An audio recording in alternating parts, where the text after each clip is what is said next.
اور ایک قصہ میں بتا دوں، جب صحابہ نبی سے ملنے گئے تھے تو صحابہ نبی کو دیکھ کے کہتے ہیں کہ اے نبی، اے اللہ کے پیارے محبوب، تجھ پہ میرے ماں باپ قربان، کیونکہ وہ نبیوں کے نبی ہیں، اس امت کے آخری نبی ہے، اللہ کے پیارے محبوب ہے۔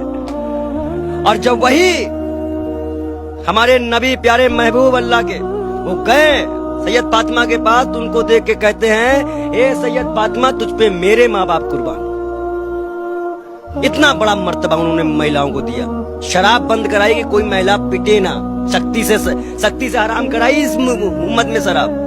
یہاں تو کہتے نہیں ہیں کہ جو بار بار جھک جائے وہ سر نہیں، اور یہاں مکے میں بھی کہہ دیتے ہیں مسلمان کو کافر، یہاں مکے میں بھی کہہ دیتے ہیں مسلمان کو کافر۔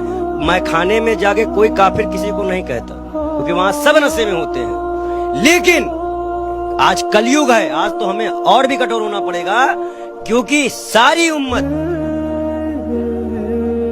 کی بخشائش نبی سے ہے۔ اسلام میں جتنی فرقے ہیں وہی جائے گی جو اللہ کو مانے گا، ان کے رسول کو مانے گا، اور نبی کے خلاف ایک بھی شبد ہم برداشت نہیں کر پاتے ہیں اور نہ کریں گے۔ اگر ہم مہاکال کے لیے گردن کٹاتے ہیں نا، تو ہم نبی کے لیے بھی کرانے کو تیار ہیں اور ہمیشہ تیار ہیں۔ اسلام دھرم جس سے ٹکا ہے، انہوں نے ان کو پیارے محبوب اللہ کے نبی فرمایا ہے۔ سمجھ رہے ہیں نا، اللہ نے ان کو پیارے محبوب سب سے چہیتے۔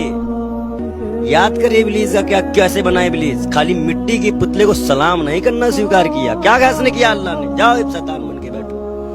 اور آج مسلمان کو میں ایک ہدایت دے دوں، اگر یہ نعرہ آپ لگاتے ہیں کہ رسول کی ایک ہی سزا تن سر جدا، تو آپ رسول کو نہیں مانتے ہو، آپ رسول کو نہیں مانتے ہو، پھر گمراہ کر رہے ہیں آپ کو لوگ۔ رسول نے معافی کی تھی، آپ شانتی طریقے سے بیٹھو، جہاں بیٹھنا ہو ہمیں بلاؤ، ہم بھی بیٹھیں گے۔